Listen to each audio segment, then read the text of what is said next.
Welcome back to Unfiltered Unfinished. This is episode 2, and I am Nikki, and I am here with my co-host, Kevin. I am Kevin. I got to tell you guys that we are so thankful for the amount of activity and the viewers and everything that we got on our last episode, on our first episode, mind you. Coming into this thing, we weren't really sure how this was going to go. But extremely nervous. Very nervous. I mean, you could tell even just from the moment that the video started that we were super duper nervous. I gotta say though, honestly, guys, thank you so much from the bottom of my heart that, we were able to obviously put this out in front of you, but the people who did watch embraced it. They engaged with it. We've got a lot of activity from that episode alone and all the clips and everything else. The likes, the shares, even those of you who joined our live launch, that was amazing. I was actually in Niagara, so I was trying to join it as we were going head live, and I was still reading the comments and things, which is a little bit hard for me to respond. But all the personal messages that I did get on the topics that we discussed was very heartwarming to just know that what we were talking about, other people have been through it, currently going through it, or know someone who is going through it. So I think that was the three important. There was a lot. Things. Yeah, there was a lot of activity, which kind of surprised me a little bit, being the first of its kind, at least for us, But from that, I think it's good that we're going to start actually what we did this morning here. We made a post from one of the messages that kind of hit us both, I think, in a way that we went, oh, okay, we need to talk about this. So we made a post. We got some questions. So first, I want to read the post to you guys, which I'm going to put up on the screen right now. And as you can see there, this is from a friend.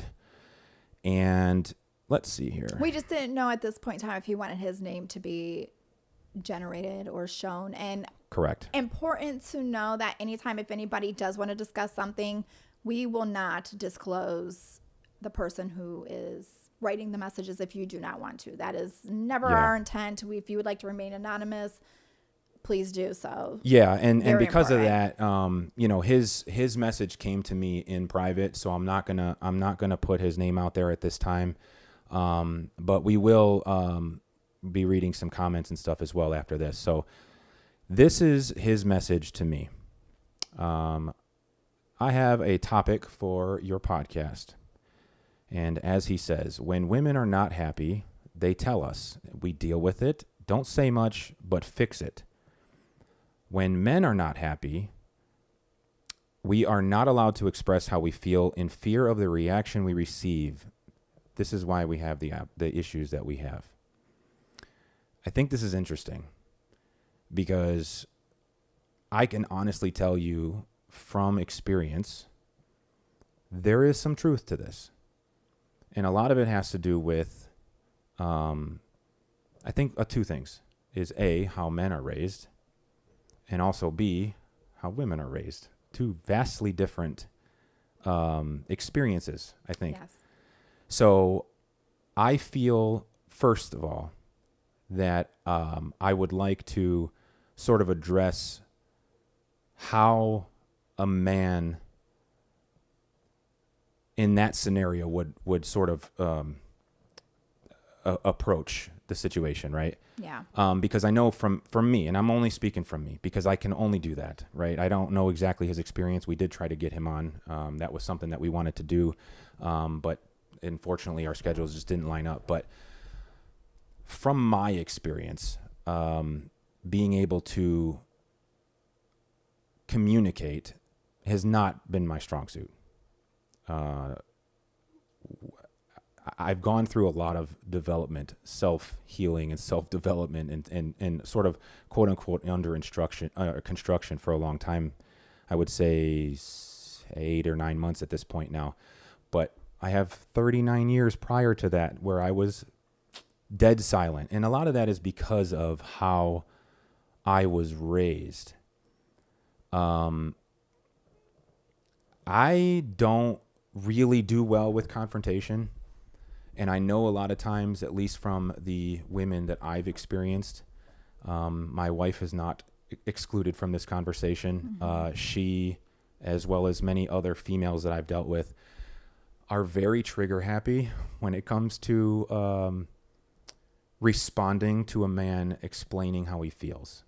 And I agree, completely coming from just being a woman myself and me noticing and also having to understand sometimes we add fuel to a fire.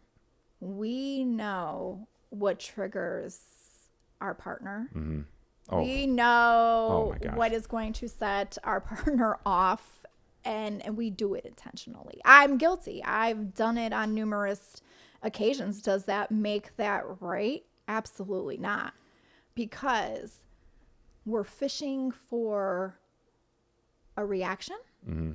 And sometimes those reactions, we don't know what to, sometimes we don't expect what we're seeing our partner maybe display at that time. Right. But also taking accountability that we kept pouring that gasoline on that fire to just make it even, to make it even bigger. Yeah. You know, sometimes.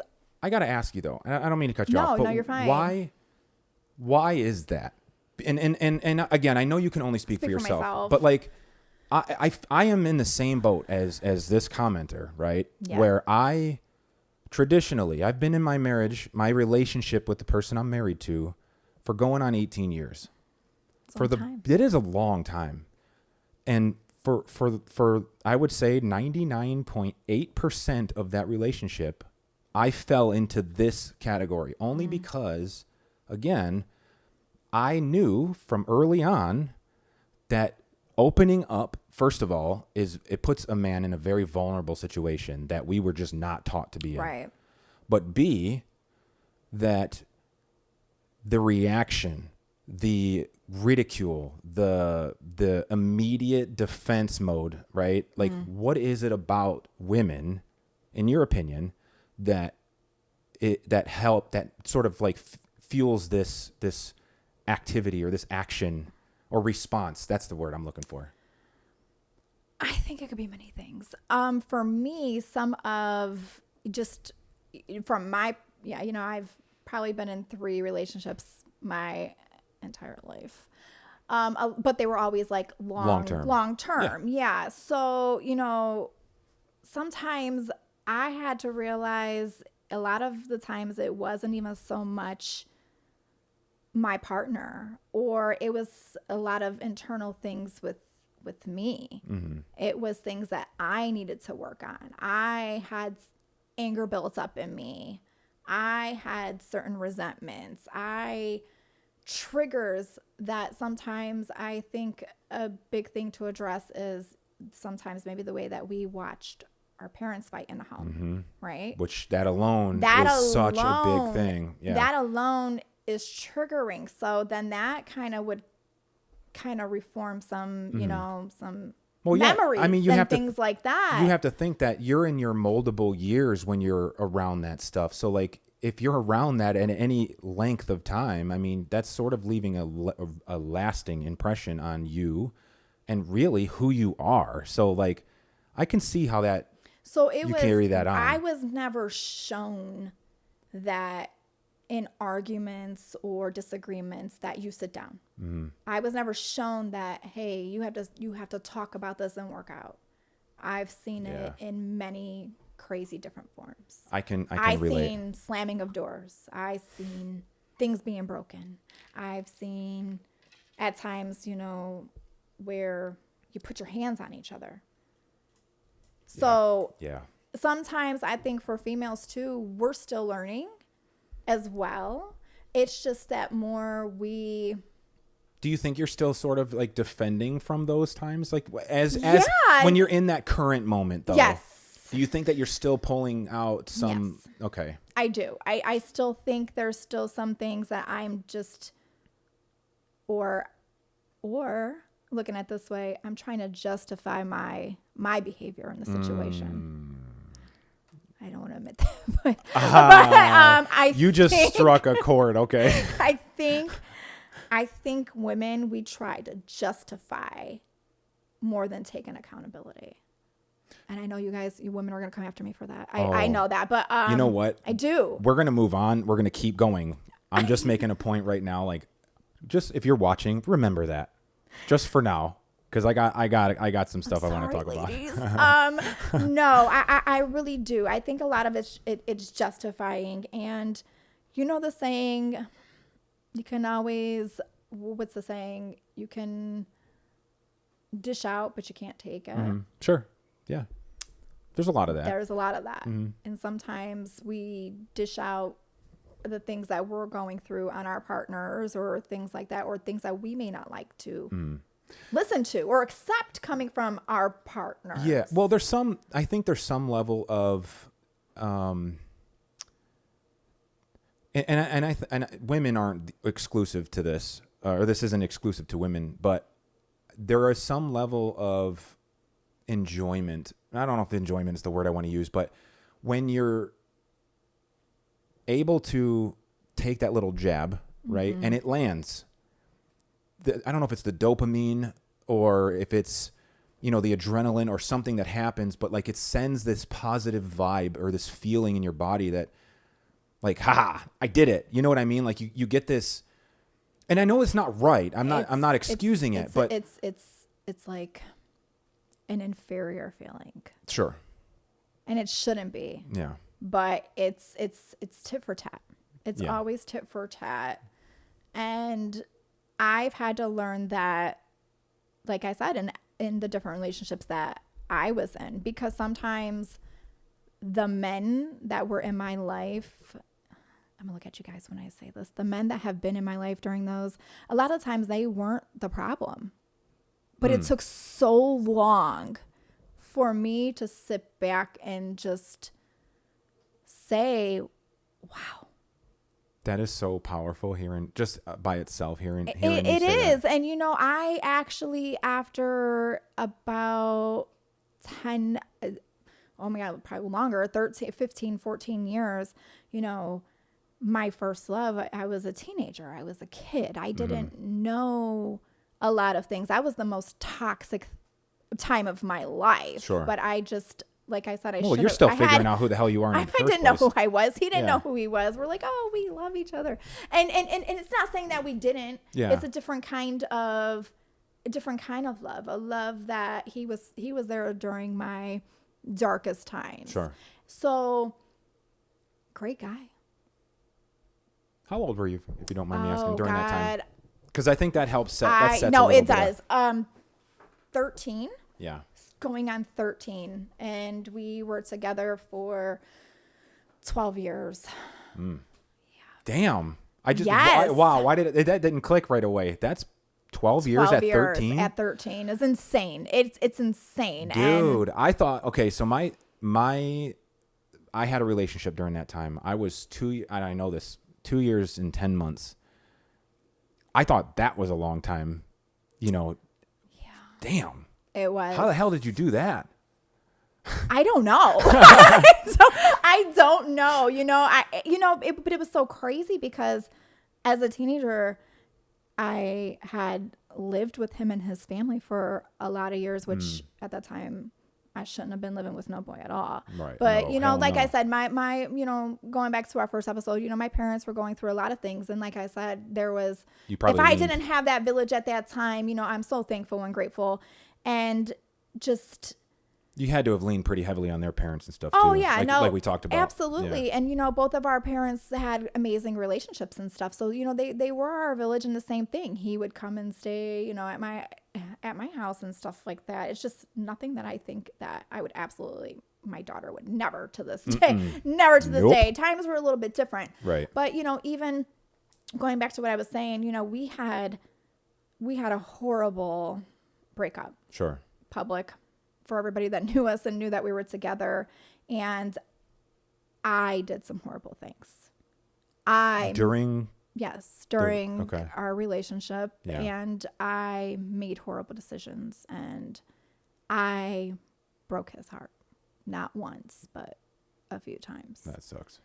It does. Yeah. It really does. And I never took accountability for it at that time. And that's what I was going to say. It sucks, obviously, for him, right? But being a woman who has obviously done a lot of work on herself can look at that. I can understand how that probably hurts you in a way that some people don't. If you haven't put the work in, some people will never understand. It did. And, and like I said, it was very emotional. I mean, that's all I knew. Yeah. That's all I knew. And, like I said, I made some decisions. I was still finding out who I was. Yeah.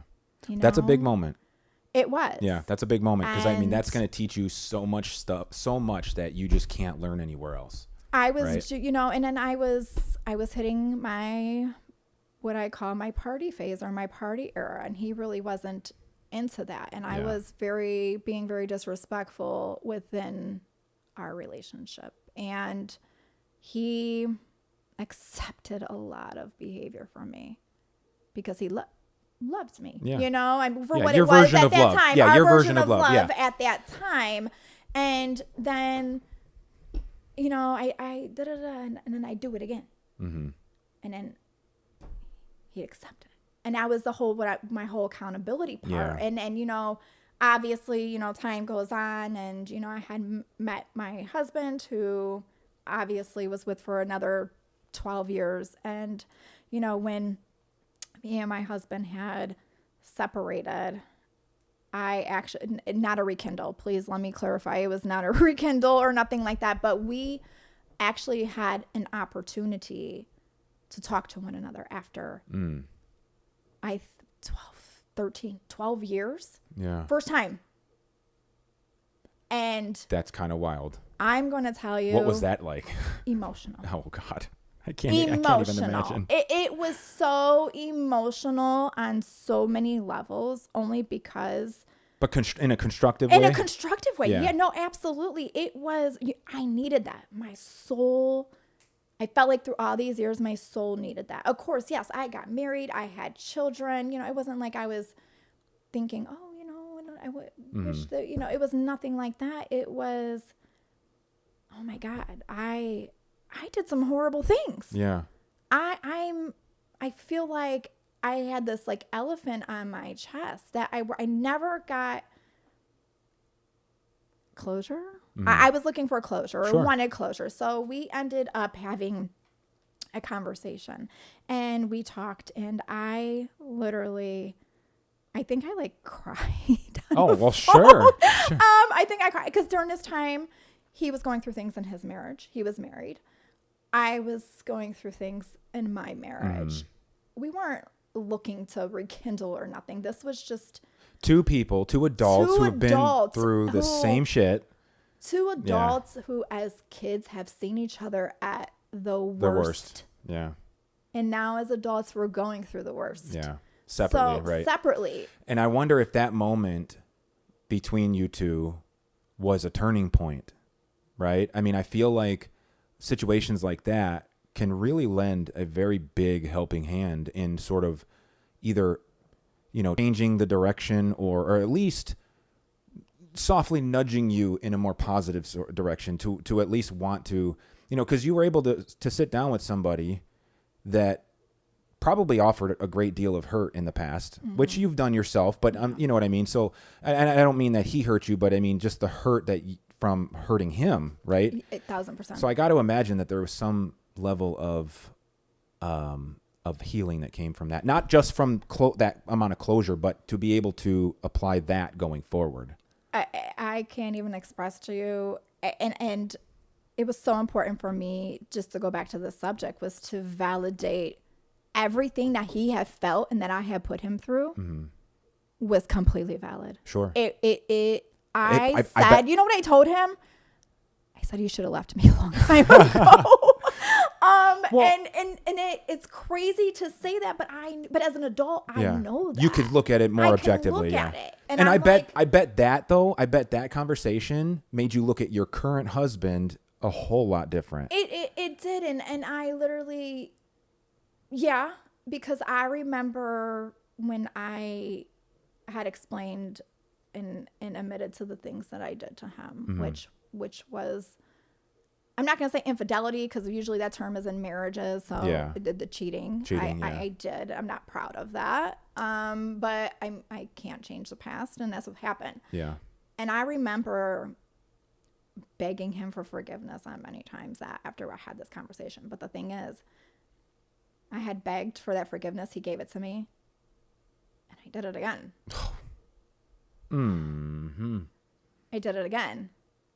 And it was with the same person. Fucking hurts, it was man. with the same person, which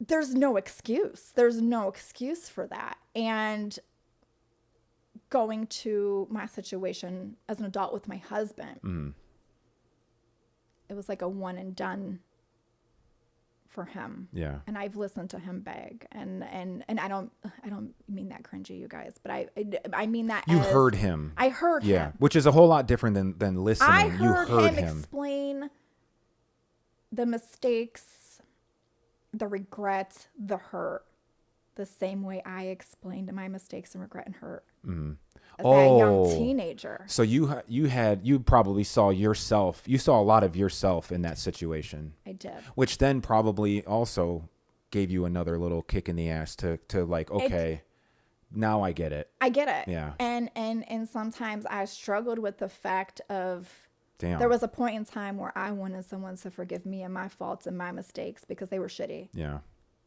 That's wild. And here I am. It's a little, hypocritical. Yeah. A little bit, maybe. But there's so many different, let me say that there's too many different factors compared to my childhood. There's kids. Right. There's other things. There's examples. Well, yeah, you got a lot more involved at that point. There's a lot more involved for me to just say, hey, it's okay. Yeah. Let's, and I'm not there yet, and that's okay. But I think for me and him, when I had the talk with him, and his response to me was, I was like, I'm so sorry for the way I treated you. I'm so sorry. You didn't deserve it. You're a great guy. I just wasn't great to you. Yeah. And, there was a situation, him and his wife was going through at the time, and which was kind of the same behaviors that I had displayed to him in a relationship. Mm-hmm. So what does that do as a man? That makes you question. And me and him had that conversation. Yeah. Like, what is wrong with me? Well, that's when and I had to say, it's not you. Mm-hmm. That's the thing. A lot. It's shitty personal. Women that you had to deal with, and I'm sorry. And I included myself in that category. Yeah. Because I was part of that. So just to validate and say, I promise you're going to meet somebody that's going to treat you the way that you deserve. Yeah. And just for him to be like, Nicole, we were kids, but I respect it so much. But for us to have that conversation, and honestly, we're good friends now. Yeah. We I are. was going to ask you that. We're good friends. Like literally, he's in a relationship, and I'm so happy for him and things like that. That's we didn't ask each other to go out on dates during the time. There was just, our past was our past and our love, but our friendship was so much deeper than that during that time. And like I said, he checked on me, I checked on him, and that was just kind of like, he gave me advice and just giving him what I can. So during those times, but that was just so important for me to let him know the same thing. I think I silenced him a lot. Mm-hmm. With going through all of that, right? And so now you're I would assume at this point many years removed from that. Yeah. Right. So would you say that? So if we're trying to make the connection to the message. Yeah. Right. Would you say that? At least from what I've taken here, that you're taking accountability because you're sort of making up for, how do I want to word this? You're sort of taking the experiences, the negative experiences and things like that, and sort of you're getting ahead of it, right? So like if a man is coming to you, right, and in this scenario, based on the message that we got from my friend,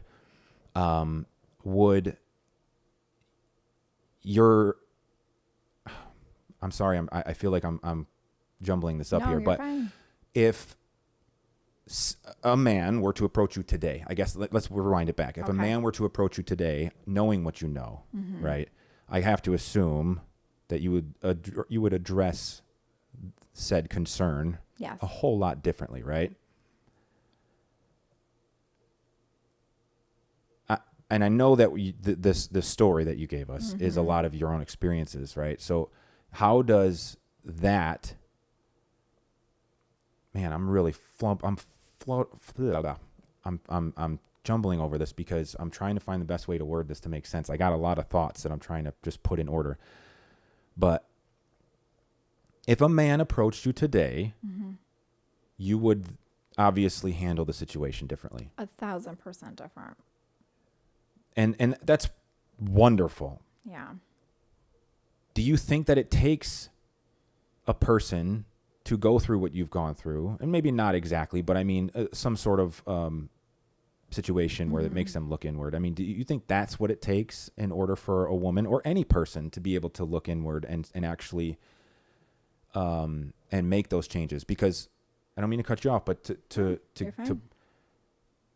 kind of piggyback on that before I let you answer that, is it did for me. I envy people who are able to just sort of sympathize and like maybe haven't gone through their own stuff, that can go, damn, maybe I can learn from someone else's mistakes, or maybe I can learn from that. And they just do, right? But for me, I was a stubborn bastard. And it took me to go through what I've gone through for me to really open my fucking eyes. Can I tell you something which is really crazy? I really do believe it's a lot of self-reflection and in that situation, because I think there was times, just using just that situation story I gave you, there was times where I think I'm like, I mean, we're young, but I'm like, oh yeah, I mean, who would be happy with the decisions and choices that I made, you know? Right. But I think he wasn't happy for a long time, but he was so protective of my feelings. Like still. Right. I was going to say, Still, even then, like, even then. Wow. And he has such a, that's impressive. but like he has such a big heart. He Sure. really does. And I took advantage of that. You give someone an inch, sometimes they take a mile. And that's what I did. And sometimes I feel like that in his shoes. yeah. Currently. And I did that. And the thing is I knew I could do that. Well, that's the problem. And that it's horrible. Yeah, it's a horrible thought process for anybody give someone an inch, they'll take a mile, right? And Yes. that's the thing that scares the I took shit out of 100 me. miles, Yeah. and it wasn't fair. And like I said, it literally, I think, just going through those, going through those experiences, hurt people. And me and you had that discussion. Yes, we did. And I sometimes, it's crazy that I'm saying this, but sometimes I asked myself during my marriage and my separation, was this my karma? I hurt someone who was really good to me. I didn't know what that felt like. And now you're the good person. Now I'm good person. Yeah. Now I Yeah. did that internal work to be better, sadly, for the next chapter burned. of person in my life. But like I said, I was getting older. I didn't know really what love. I don't even think I knew really what love was, even at the time I met my husband. I was still in my 20s, you know.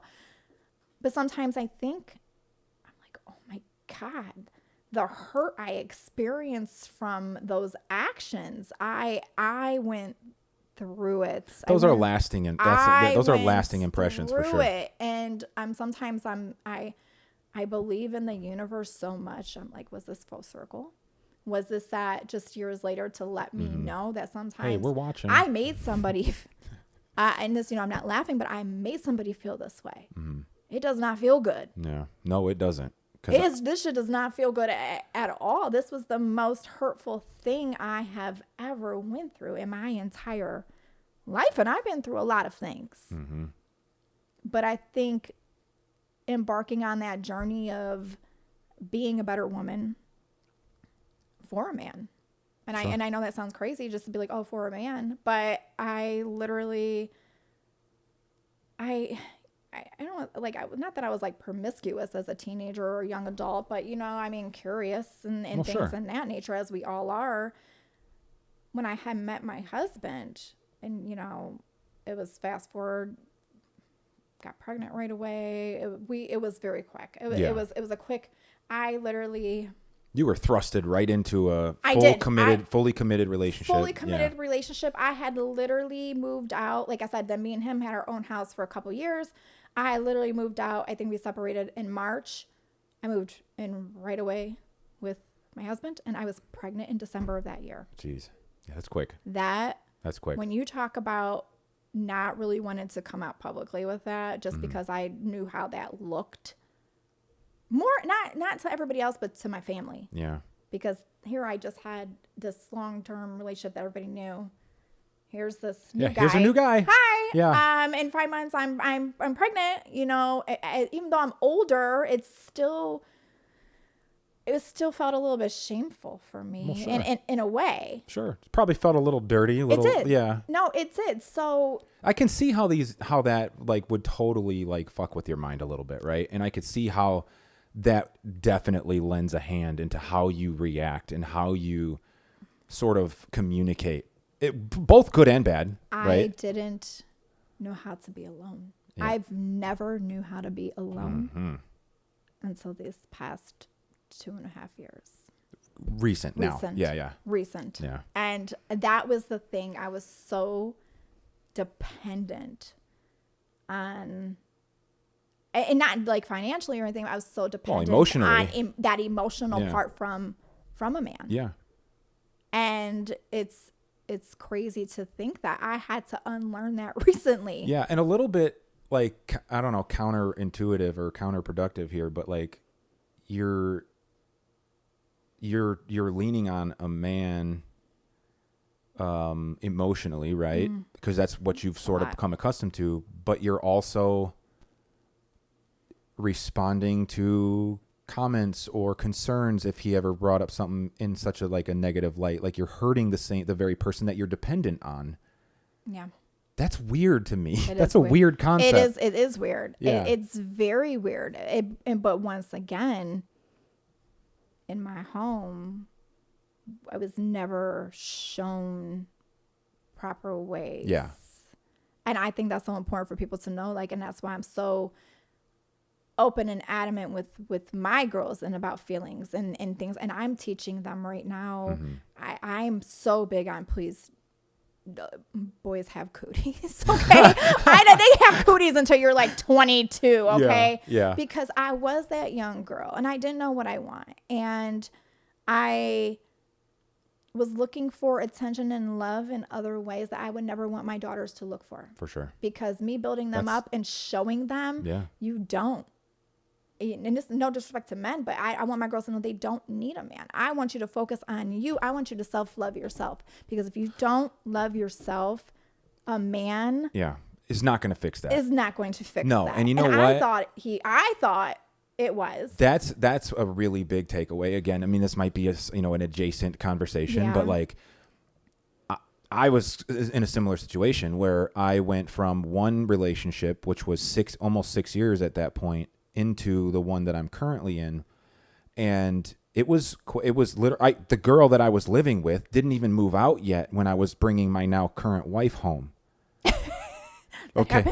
So that happened to me too. Yeah. So like I'm 40 now and I don't know what it's like to live alone. I don't know what it's like to not be in a relationship. We're talking, this was, 20 something years ago. So like I can totally like connect in that way. I just don't know how, because I mean, we'll get into more of it, but like with my own marriage, I have no real idea like where things are going to land here.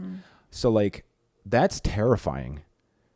of Yes. obviously the uncertainty, Yeah. but if I were to decide one day, I'm sorry, but I have to move on, like, now what? Yeah. Like now, because you're what, 2 years in, 3 years? Almost 3 Yeah. So 3 years now. into being independent by yourself,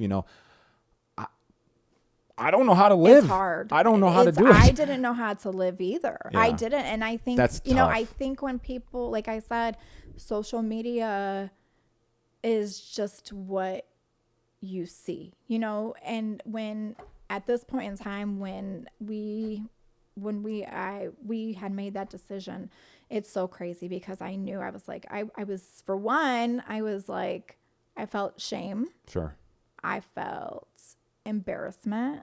I felt, oh my God, everyone thought we were so perfect. I was so fixated on what at that time, what it looked like to everybody The image. else. Yeah, the image, exterior image, the right. family, Yeah. the family okay. image. And Yeah, what you're projecting, what you're putting out there. and the thing is, what's even crazier is I really don't care what people think, but I say the same thing too. but it's like, did I? Yeah. I think it was more for my kids.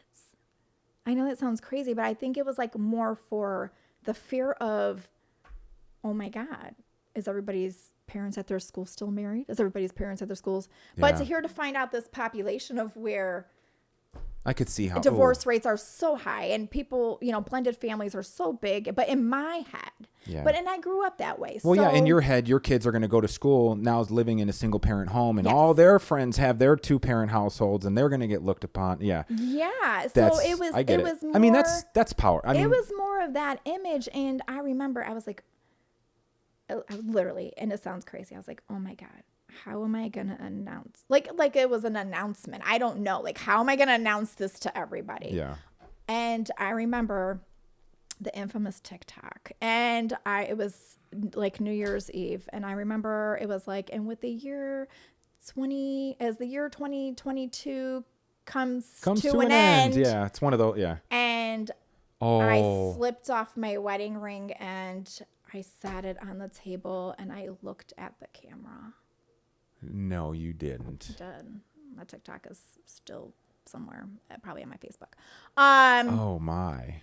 And when I posted it, right, I think it was like a week or 2 weeks later, because we had a lot to discuss about the time frame of moving out. Sure. and ducks in a row, so to say.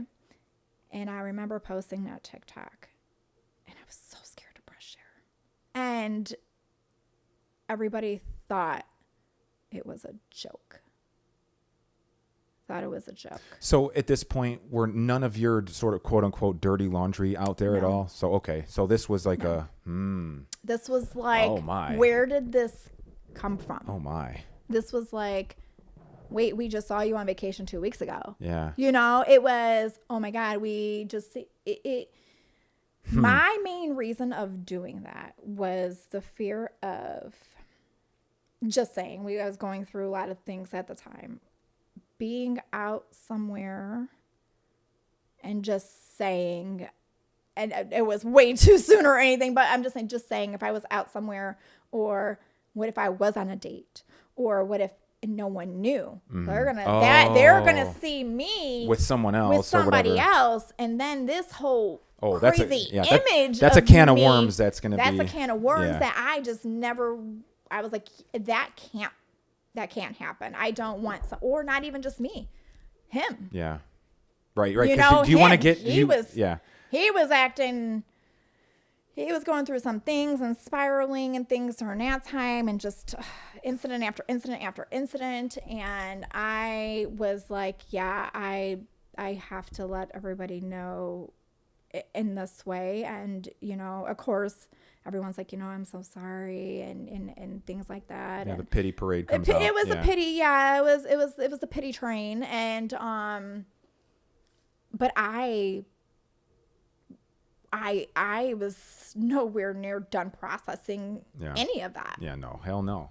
The messages that were coming through to me was just people that I thought were in happy marriages, people I thought were in perfect relationships. And at that time, they were trying to connect with you and share probably, I assume, probably other details or intimate things that might be Yes. similar to what you're going through. And the amount, You're kind of like, wait, the what? amount of messages I got was like, I wish I had your strength and your courage. And I'm like, You're like, guys hold have on here, no right? idea. Yeah. You have no idea what that whole experience was like for me. But I think when people seen me open up about it, and I mean, I kind of, if you want to so to say, I have documented my journey, or I learned to open up and share more with others about things that I'm going through or my feelings. I mean, there's times, stupid anger, I'm making a post and I know that should not be on Facebook, and I just immediately had to take it down. But my emotions are running so high. I'm still learning. I'm still learning to not address certain things, or to, I am a private person for the most part when it comes to things like that. Sure. But I've also learned sometimes too, I mean, I don't want to fabricate my feelings. There is some level of, okay, you can be the most private person in the world, but if you're on social media or if you're on any sort of public facing, in any format, really, there has to be some level of transparency. Like, I mean, obviously there's details and there's things like that you need to keep to yourself. Yeah. I wholeheartedly understand Yeah. and believe that. But like, there has to be some level of transparency, just mainly because, at least for me, in my situation, is my business and things like that. I have my own business. I deal with a fair amount of people every year, and these people, I build more than just the customer to business relationship. I become friends with them on, Facebook friends and followers, things like that. We communicate. A lot of times it isn't even about business anymore. Now we're just bullshitting about cars, or we're bullshitting about, life in general, things like that. So you build these relationships. So I feel like I owed them an explanation, and only because I started getting questions and things like, hey, what's happening? Are you guys okay? Is this, that, and the other thing? So I kind of got it. And I seen your TikTok. Yeah. Yeah. I've seen your TikTok. I had my own little, but I feel like we were kind of in the same, for sure. in the same boat Yeah. in that, because it affected both of us in different ways, obviously too.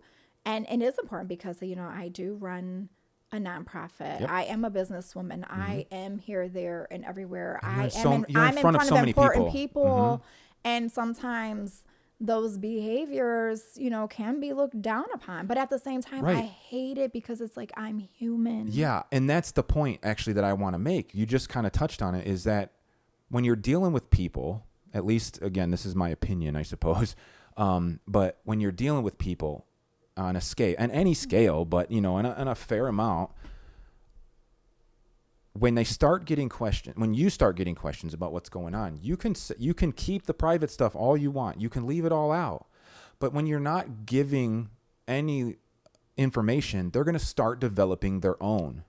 And that, in my opinion, can be more damaging or more dangerous than not at least setting some level of expectation, not expectation, but some explanation as to what is going on. Oh, I've had a past sheep in wolf's clothing who made up a lot of details of her own and continuous stories. Yeah. And I'm not going to get into too much detail with that person, but I felt like they made their own perspective of my life to try to tell to the world. And honestly, and that's what made me so public about it. Because you're not going to tell my story.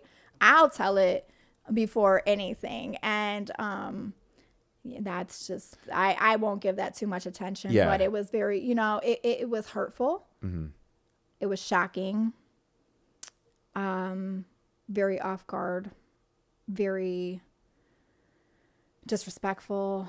Sure. And, hurtful more than anything. Yeah. And I'm not afraid to say that because, that was something I least expected from that person in my life at all during that time, because there was some things that I've shared. Was there a few truths that, may have been put out? Of course. Sure. Of course there was. But the add-ons and things like that, I'm just like, wow. But had you gotten in front of that to begin with, there's a good chance that I should have been able to yeah. have done that. Yeah. And right. But that I get, like I said, someone wanted to write their own autobiography about me and do that in storytelling. And, and like I said, even being on here right now, that it does give me a chance to tell my story, and it does 100%. Get a chance for me to open up. That's why we're here. And, and I love that about just, the platform in general. Yeah. You know what? Actually, if it's okay. Yeah, absolutely. We can go back to the beginning, to the post, and we have made obviously that post, and we have gotten some questions and comments. Okay. So I think it's time us to let's read delve back into those, some of these. Let's read back those comments. I'm pulling it up on my good old phone here too, so I'm looking. Yeah, this will be good. I know that there's some activity because I saw it kind of popping off almost immediately, which is great. We've got 14 comments. Not bad. Okay. All right. Let's start from all.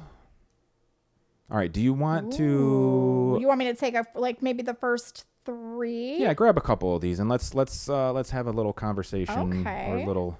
So let's go back to our initial post was, why is it when women are not happy, they tell us we deal with it, fix it? When men aren't happy, they aren't allowed to express how they feel in fear of a reaction that they will receive.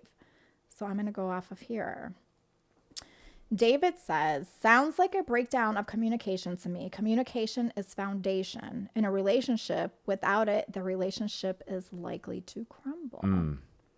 If I am learning anything at all right now, today, as you and I are talking, is communication. I got to tell you, that has been, me and my wife we are hurting right now for many reasons, both, we'll get into that. But I got to tell you, just this past little bit, communication has turned into some of the most important. I didn't know. Nobody teaches us that. No. As a man or as a boy, as a young man growing up, I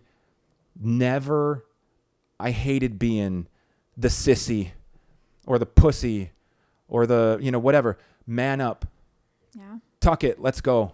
That's the stigma. I can't. Stigma, a horrible stigma that society puts on men. And in my field of, I worked with a lot of men in mental health, and this was a lot of the subjects that were presented in our groups because that is what they were taught since they could talk. So many boys taught since they could talk. Yep. And you're not teaching your kids to acknowledge. I mean, I guess I understand the concept of, okay, get up, let's go. It's okay. Get up. I get it. Cause you have to move on. You have to. Right. But when you're not addressing your feelings and you're not addressing the situation and you're not acknowledging and trying to learn and adapt and absorb what you can from that scenario, all you're doing is just creating what you've already talked about, is this unpredictable stick of dynamite that can go off at any time. An explosion. Yeah. It's just dangerous shit, man. It's really, so dangerous. It really is. And I learned that I thought my communication was great in my marriage. I thought. Yeah, I was going to say, how did that pan out for you? I thought, but it really wasn't. And this time apart, I actually just had, I'm sure he'll watch this. I'll send the link to him. I just the other day, me and him had a very intense phone conversation that was probably about 2 hours. And mind you, I'm usually hanging up on him 5 minutes into the phone call. That's pretty good. But it was. And it was so much progress because he actually took so much accountability, and hearing him say some of the things that he said for the first time, I was listening. Yeah. And like you said, I hear you, but I'm not, I Yeah. hear you. Yeah. You're listening. I'm You know the words are listening. there, but you're not hearing. Like that's And there is a very and key I took difference. time to hear. Yeah. I didn't interrupt, which I'm very good at when it comes to him when he expresses his feelings and things like that. I've been guilty, which me and you talked about prior to coming on here, is he would always say, "Why are you making this about you?" I got so much on that. And I'm guilty. I'm guilty of that because So I would many. get so angry when I would hear him express some of the things that he wanted to express. And I'm like, well, you know what? Well, how about 5 years ago?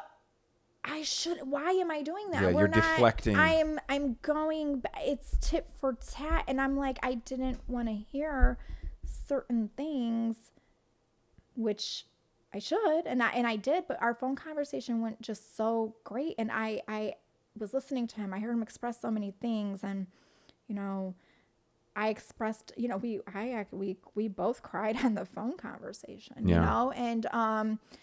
at the end, I even said, I was like, wow. I was like, you know what? This is the most open conversation of truth that we had, probably even 6 months before we even separated. Sure. But I wanted to acknowledge his progress too. And, he is in therapy now. He knew there were some things he had to work on. Obviously, I'm in therapy too. We all have things. Everybody in this world has things they need to work on. But I was kind of blown away, and I'm just like, all right, are you telling me these things because you just want me to hear? But I didn't take that from him this time. Right. I really listened to, I think, the work that he has been doing on himself. And I told him I was proud of him, and I am. Yeah. Because it's never just, I say this all the time, it's never just about me and him. It's about him being a better person for whether it's me in the future, whether Right. it's for somebody else, most importantly, Being for a better our human. girls and being a human. Yeah. So, just acknowledging that was great. But the overall, that communication in that moment was so important. Absolutely. So I definitely, David, that's a good one. And then Brittany says, I feel like healed men or women don't make their counterpartner feel this way and shouldn't. Everyone needs and concerns should be heard equally. This is why I did the amount of therapy and inner work on myself after my last relationship. I have a comment, and I've learned this now because I'm struggling with my relationship. You cannot give someone what they need when you yourself are empty. You cannot give somebody something you do not have. If you're not doing therapy and you're not out there like trying to learn and educate yourself and heal and grow, and if you're not out there fixing what's wrong with you, there is no level of relationship, of anything that's ever going to work until that work is done. You cannot love someone else unless you love yourself. Agreed. Period. Agree. That was a good. That's a really good comment. You want to go take Kenneth and George? Let's see here. I actually have. Or I don't know what you're seeing. Crystal. Okay.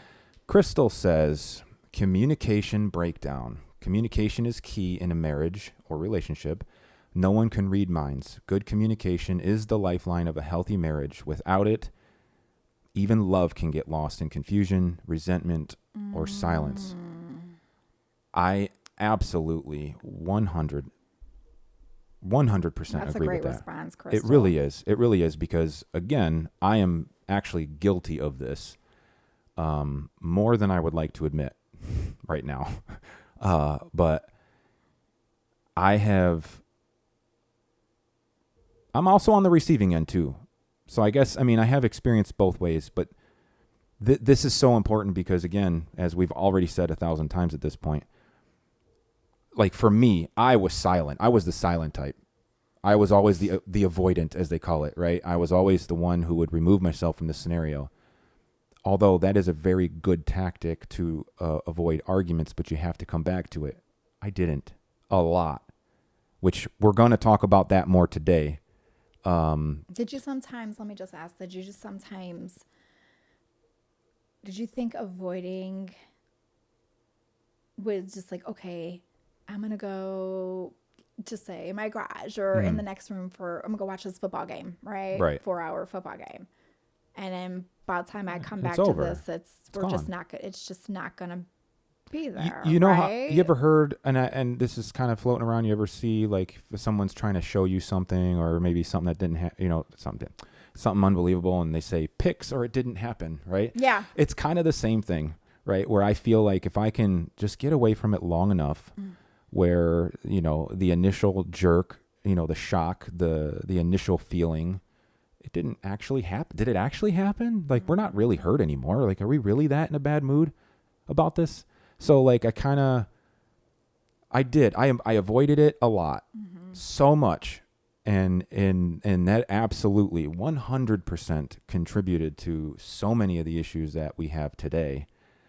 And if you're not out there again, trying to be vulnerable and trying to, better yourself and better communication, you don't have a leg to stand on. No.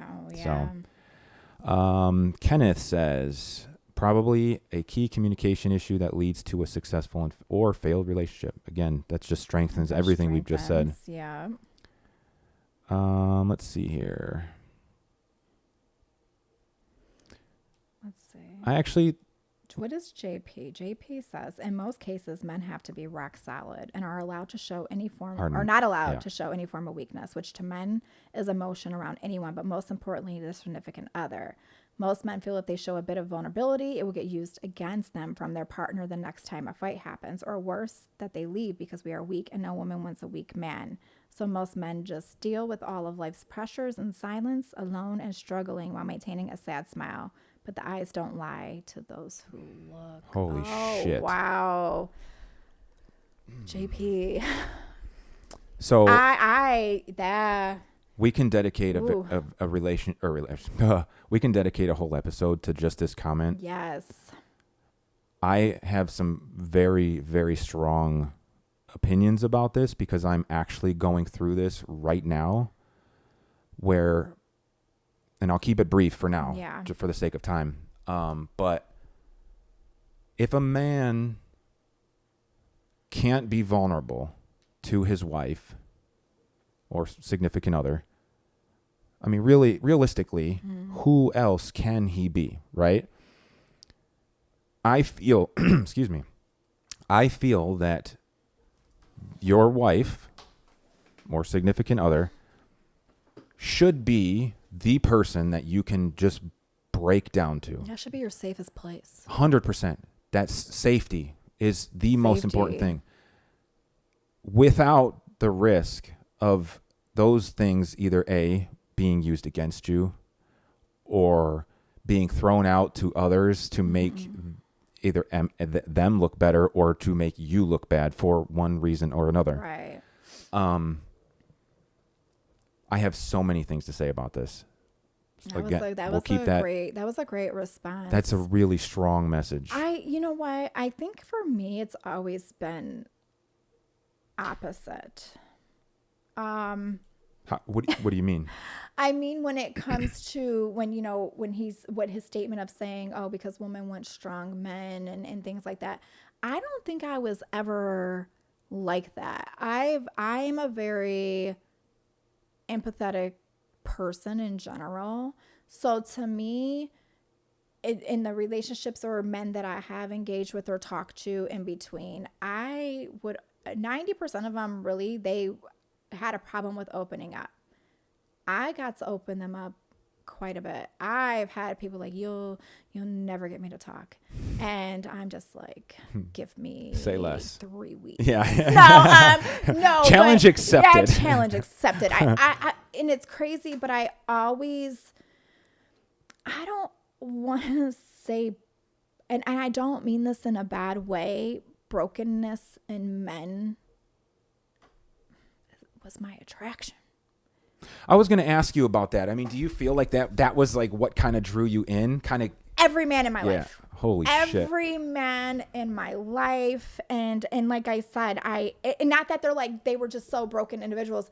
They just had a lot of things that they needed to talk about too. Sure. And I'm going to get you to do that. So that's what I mean when I say broken. I don't mean like, oh my God, every guy that I talked to, they were just broke.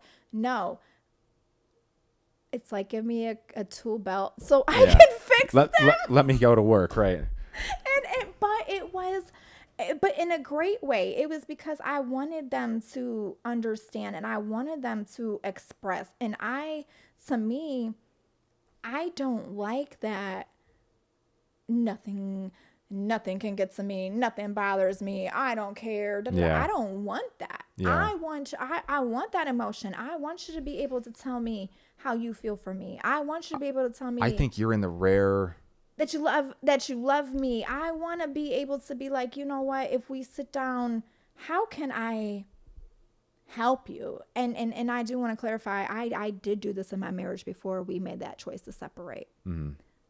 He wasn't ready at that time. And that's yeah. I know you can kind of relate to can. that too. And sure. I pressured that because it's like, okay, well, if XYZ don't happen, there's going to be, unfortunately, some consequences or some choices that I have to make. Yeah. So it was never just me giving up and just throwing in the towel. I fought a lot that people don't even, know about. But he was fighting his own demons as well during that time. They were stronger. I got to admit, there's some other messages that I think I want to read, but that's a perfect segue into something that I wanted to talk about today. Okay. But do you want to pin in that so we can read another message or two? Yeah, let's do but it. That what you just said right there is exactly what I want to finish today's episode with. Okay. So let's continue with the last couple of messages that we have. Okay. And I want to circle back to that because that is absolutely where I want to go. Perfect. I think this is my favorite message. There's a couple more, but Katrina says, the answer is in the question. Women communicate, men problem solve. Men have been raised, taught, conditioned to not communicate feelings because they're men, which then creates this internal fear. And that is so strong because we are sort of taught to, pick yourself up and, to not look weak, man, you got to be a man, and it's just, again, I mean, we kind of talked on this a lot already, but it is very important to pause for a minute and assess the situation and fully understand it and know what it's doing to you internally. Because if you don't address that, so many of those, and you keep having more and more of these events that are happening throughout your life, because I gotta tell you, the amount of shit that I've been through that I never talked about. No wonder I'm where I am today. Yeah. Because it wouldn't make sense if I wasn't. Right. Like these problems, if you're not fixing it as it's happening, like right now, I am so over my head at this point. I am drowning in shit. I can't tell you. And I will tell you, and I know just from what I read on my page and things like that too, you were not the only one. And I think that's important because the amount of men that I have seen recently, I actually just scrolled past a video last night of a young gentleman on my timeline who went live, and I wish I would have maybe messaged him and got his permission and to talk about, in detail, but I didn't. And I watched it, and he was just talking about he's just over and giving up, and it's just there's nothing left in him. And I tell you all the time, like, stuff like that breaks my heart. But just think of that same boat that he's in too. Like you just said, the amount of shit that's probably over his head that he doesn't feel he can talk to anybody about, and that's a problem. That's a huge problem in our society. And, like I think in the other comment was because it's used against us. we have got to stop doing that. We really do. We really have to stop using that against somebody, or remember when you told me this and you did it, and it's like, well, I told you that in confidence. Yeah. I told you that in confidence. I told you that with vulnerability. And now that brings different things. Now, who can I trust? Right. Because now you broke my trust. You're going around, you're saying, X, Y, Z. Now other people are asking me, getting deeper into what I didn't disclose to them. Yeah, about questions that you were that you said in confidence to your So then you're like, wait, what the? So then that closes people off even more.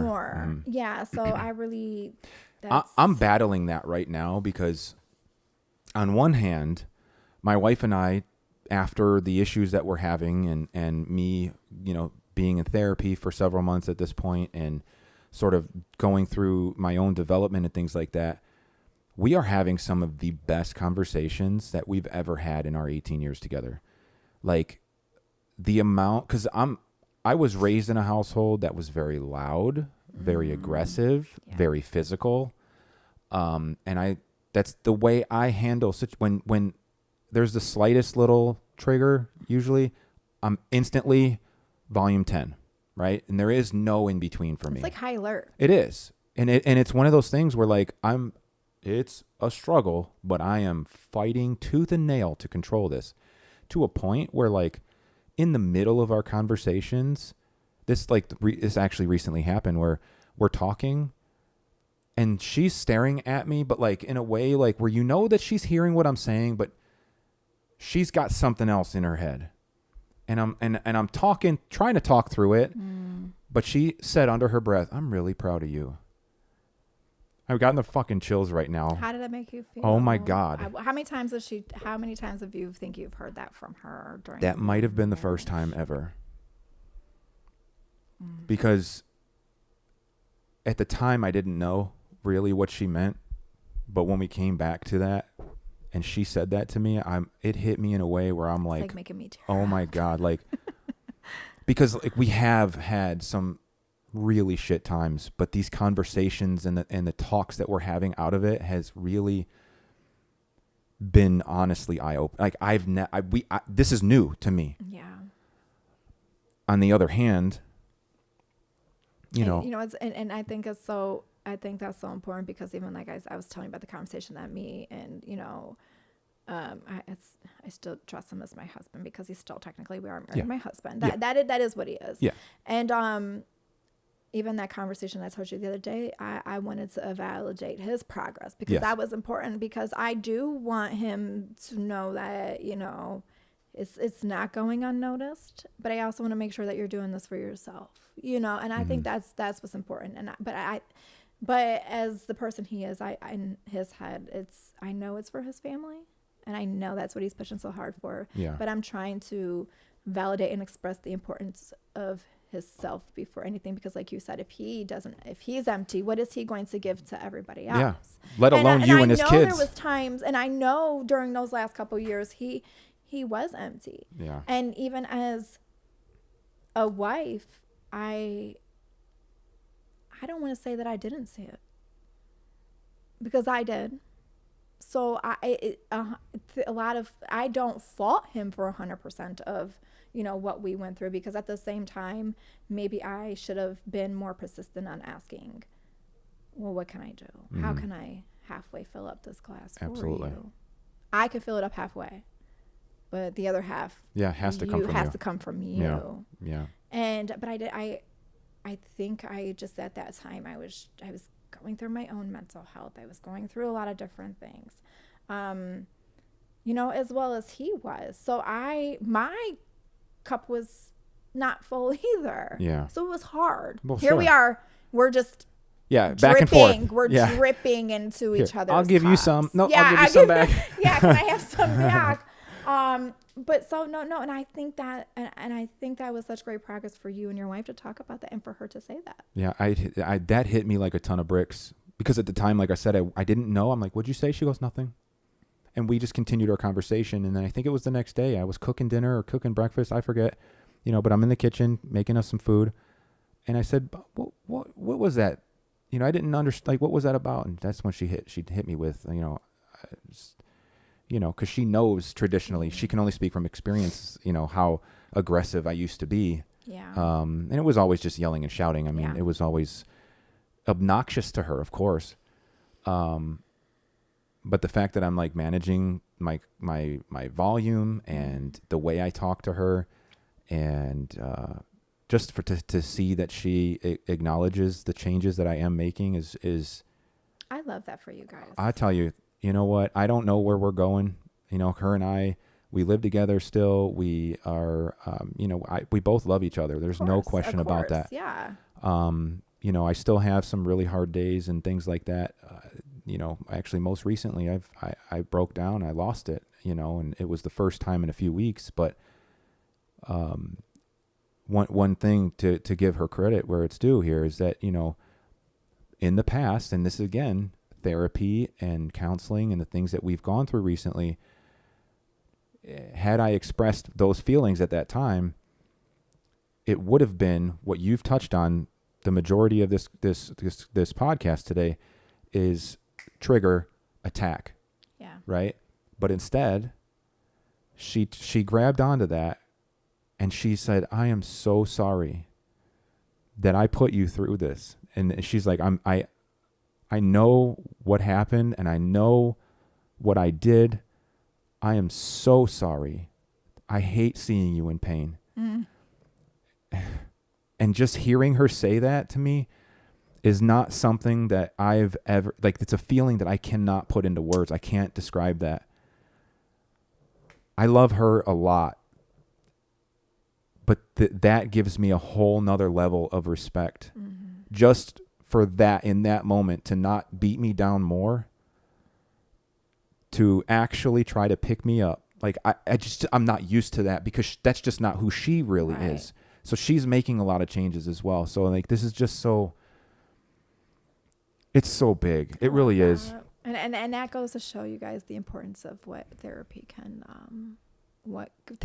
actually do. Yeah. Because you're looking at yourself a lot.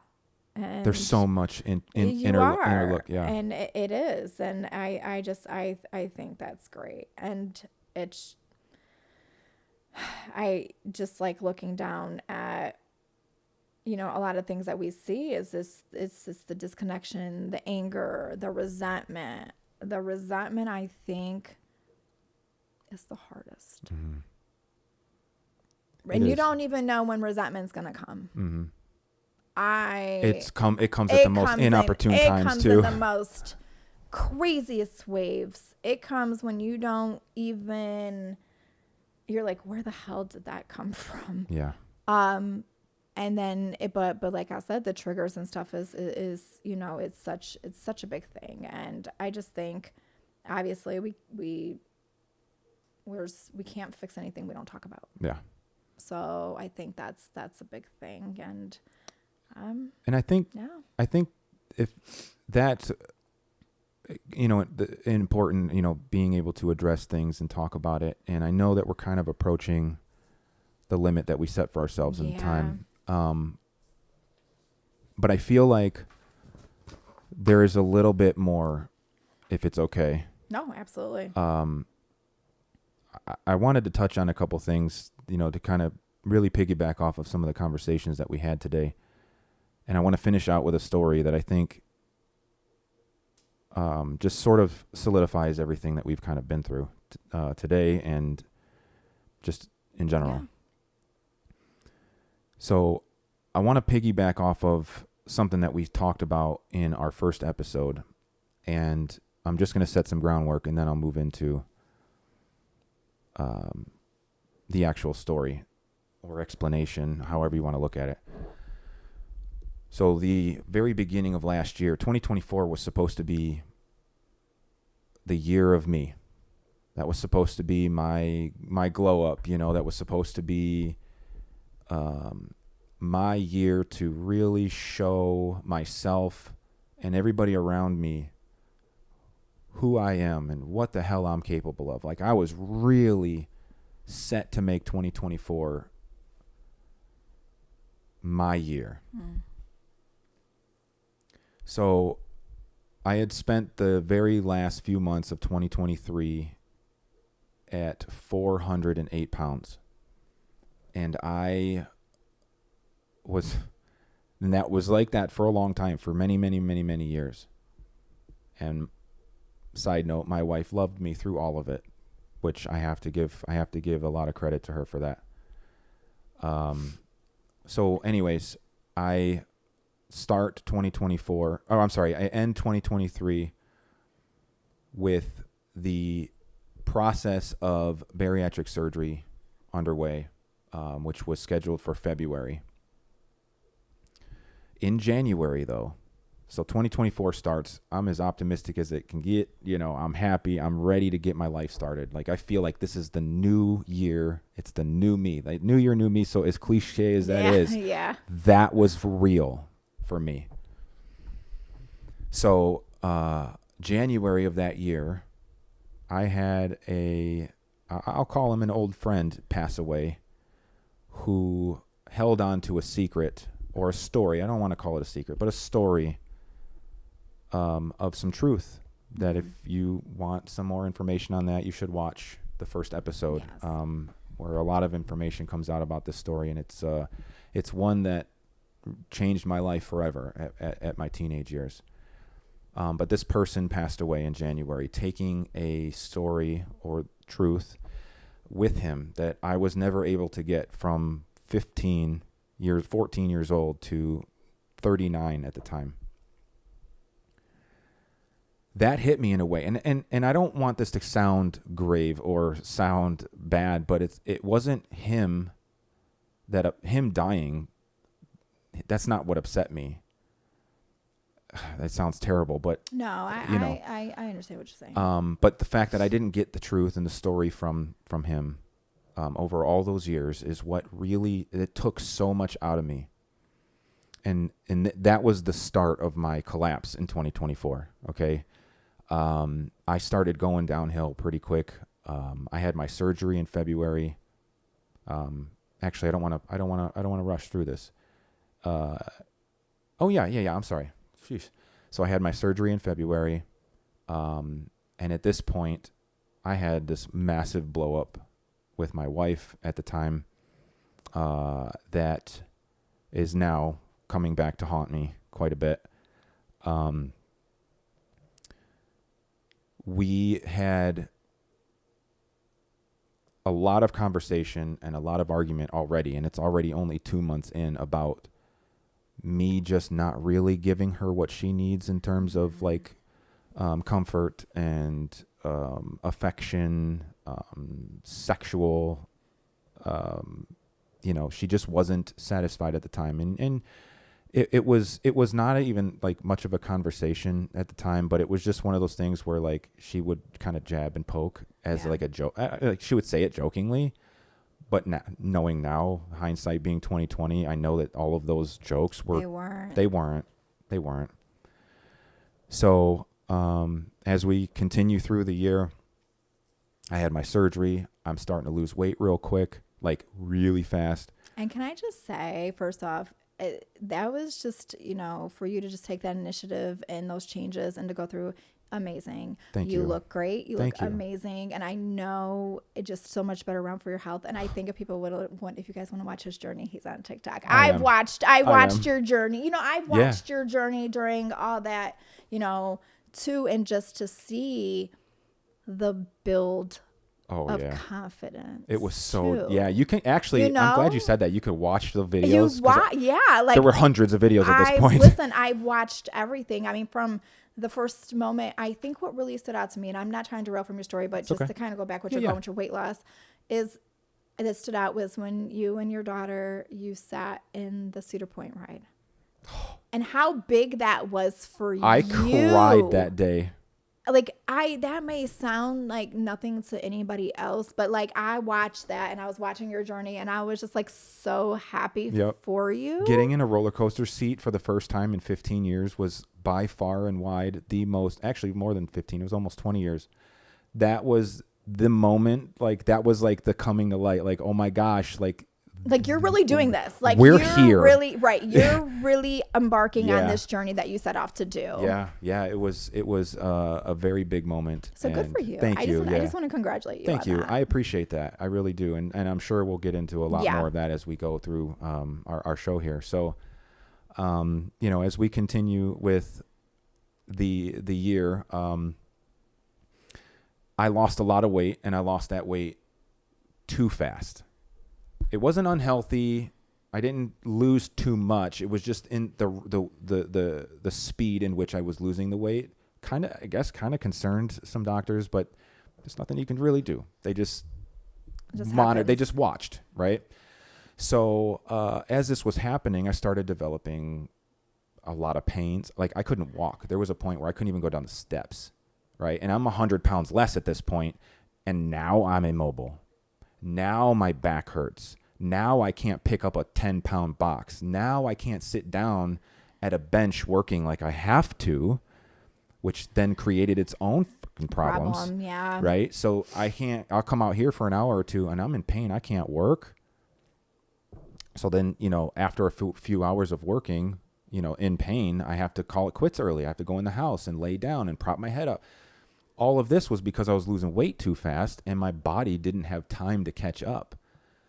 My body couldn't adjust for the new found weight loss. So I might be, say 300 pounds, but I'm still sitting, standing, and walking like a 400-pound person, which is going to create issues. So that just led and compounded more stress and more pain and more mental problems because what the hell? I don't know. Yeah. So along with that, now I'm getting lightheaded every time I stand up. Every single time. Like I know people have experienced that at some point in their life, right? Like once or twice here and there, whatever. But like, imagine how many times you actually stand up in a day. Now, take that and add in the simple fact that you're going to pass out every time you stand up. So I fought through this. And again, this is just another thing that's just fucking my brain up. It is beating the shit out of me. And I'm still quiet. I'm still holding it all in. I'm not telling anybody anything. And as we continue to keep just piling on more and more shit. So like when I'm in pain, I told you I'm working out here for a couple hours. Well, I can't work a full day. I used to work literally from say 5:30, 6 o'clock in the morning to 9 o'clock at night. I have my own business. If I'm not working, things aren't happening. Right? So I'm outside for 2-3 hours and I'm in pain. I'm done. I have to go in the house. So now we're in financial problems. Now we're having issues with money. Now we can't pay our bills. Here I am, still not talking about it. Meanwhile, my wife, I'm going through all this stuff, and my wife, and I can't believe, it's mind blowing to me that I can't believe now that I didn't see this. But we weren't even sleeping in the same bed at this point. We have a second or a third bedroom, and she was using our guest bedroom as her own. I even called it your mom's room to my daughter, I just assumed because she did have her own issues. Right, I don't want to say, this Yeah. isn't just me, but she did have her own issues that she needed to have separation from people. Like that was just her comfort zone, right? Yeah. So in a way, I just chalked it up like, okay, this is her way to heal and whatever. And that was it. I kind of left it at that. So things are starting to fall apart more and more. My life in general, 24 it's turning out literally to be the worst year of my life. And it just keeps getting worse. We get through the first half and start talking about, okay, I think you need therapy. And she's been beating this drum for so long. And I'm like, I'm fine. Just like I've always been. I'm fine. And while she's in the room with, she's in our house in her own room with her husband and her daughter, feeling more alone than she's ever felt in her life.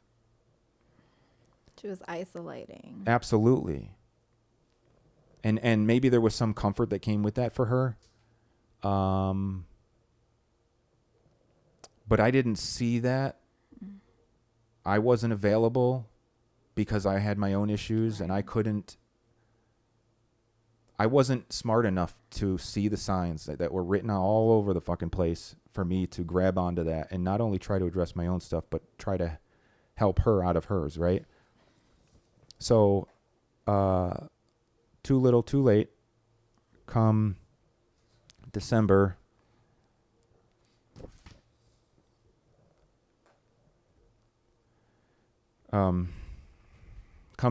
she decided that I didn't acknowledge her long enough.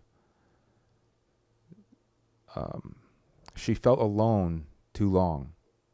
She was looking for something. And as unfair as this feels, because I feel like I didn't get the opportunity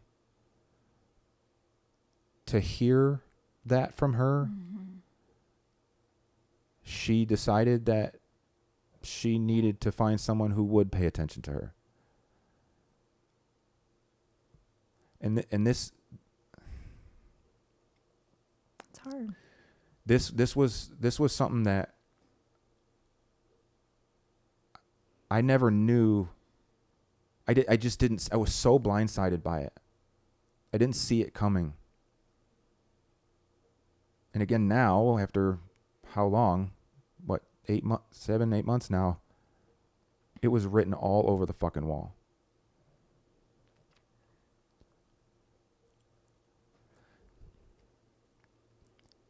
My biggest beef with this is that from my perspective, I feel like I didn't get the opportunity before she made that decision to address our issues. I started therapy in September prior to it. Damage was done already. I'm not saying she was already had her mind made up, but she was removed enough where it was going to take a lot of work and a lot of effort to get. And if you don't mind, I just want to put a little input on, of course, on that, just from the woman perspective. And I think a lot of women can, vouch and say, and first off, you are not the only man that, I think at the time when things like this happened to us, because I know it did for me, I felt like I was the only person in the world that like, this only happened to me, No. And then when I started to share my story and details and things, I'm like, oh my God, wait a second. I thought I was so alone in that situation. But I think for women, and this is the same with me and what happened when I was like, hey, therapy, or this is what's going to happen. Hey, if you don't change, this is what's going to. I was also with a black magic marker writing it everywhere for him to see. It is unfair, and you're right, it is unfair, but man, we feel so checked out emotionally at that point, because we feel that we've done. You feel how like you much put more the can effort we in. spell this out? What more can we do? And it doesn't, and it's not justifying behavior, it's not saying that, but we do start to feel those things. With women, I think, become way more vulnerable than men. We, like you said, I think our loneliness as women and men's loneliness is a little bit different. I don't really think men hurry up and seek validation from other females. And you guys are going to kill me, but I really don't. They don't. From experience. Females, we do. Yeah, from experience, we don't. We do, and it's not right. And I really don't even have the answers to say or justify why. But I think it does go. We start to feel unseen. We start to feel unheard. And what's sad, especially if different traumas that you go through in your life, the slightest bit of attention feels Just grab like it. we Yeah. are just, Yeah. wait, what? He likes me? No, he don't. I just want to tell you, no, he don't. He knows, he sees your vulnerability. Mm-hmm. And men do And take take advantage of advantage that. of it. And that's what exactly Other men what take happened. advantage of that situation because we feel so alone. And here we are boo-hooing about our marriage or relationship when we really, like you said, that communication should have been open for where you had the chance. So I do want to say, you know, she's not the only one. I've been in that situation plenty of times. I know a lot of other women could probably relate to that too. And, you know, I would love for them to comment or like message us. I want to leave that part of it open. Leave it open. I'd really like to find out what it is about that scenario. For instance, if we're using my story and my example as the guide here, in that scenario, what obviously we know what she should have done. Yeah. Right. And and if she did do that, what my follow-up would be to listen and try to execute. Right. Mm-hmm. But removing that is, why is it that so many women, and I know this is not exclusive to my wife. No. Why is it that so many women feel like they can't just say, right? Instead of trying to, like you said, using your metaphor, taking the black magic marker and painting it all over town, why aren't you vocalizing it? Like, I feel like that's something that I really want to talk about at some point more. Because I think that's great for maybe the next 100%. episode. I think leaving that question open Right there. and us getting that feedback from everybody else. I 100%. think that's a whole episode within itself. Agreed. I love it. For both male Yep. and female perspective of that, because I went through it, you went through it, and I'm sure that everybody out there is one through Oh yeah, it, it's at one point in life. I'm sure that's somebody has an example of that. But thank you for. I mean, that story, and I know that's hard. That surfaces a lot of stuff when we talk about that, and it's hard, especially just, you know, honestly going back and watching the episode of our first episode when I replayed it. And I heard everything that was being said. It was like it hit me again. It was like emotional. Like, I think I cry. I cry all the time. But no, I think I cry because sometimes when you hear yourself out loud and you hear, it's a little bit more validating. It is, and you're like, okay. And then I had enough courage to share that, and this is, you know, the feedback I'm getting and things like that. So I think that's great for our next discussion. Yep, I agree 100%. This was a great episode. I really do. It was. And I hope you guys enjoy that. And I really want to extend this again. I mean, we keep saying it, but we're putting out clips. We're posting the comment or the full podcast on YouTube. We're also doing, at least I know I'll be available every time Nikki's busy, but you know, we're always trying to collaborate on times. Yes. We want to be available for the premiere when the 2nd and 3rd and 10th episode and 100th episode will premiere on YouTube. We want to be there with you guys. So please, when we announce these things, you gotta be watching it at the time. Join us in the chat. We want to be there. We want to communicate. We want the messages. We want the suggestions. We want the comments. And we want to be able to respond. Yeah. And I think that's important. In real time. In real time. Yeah. And then, you know, and like I said, even if we do post and there's comments, of course, we're going to respond and things like that as well. And I appreciate everybody who has commented on that post today. That gave us more to open up, more to talk about, and just so much good. Here is so many good, the perspectives and answers that you're just like, oh, you know, I love it. That was great. Yeah, like that was great. And I think I'm excited, and we're excited for episode 3. Absolutely. Well, thanks again. We absolutely appreciate you guys joining us today. This is this end of episode 2. Yes. We will see you on the 3rd episode, hopefully sooner than later. Yeah, of course. Thank you.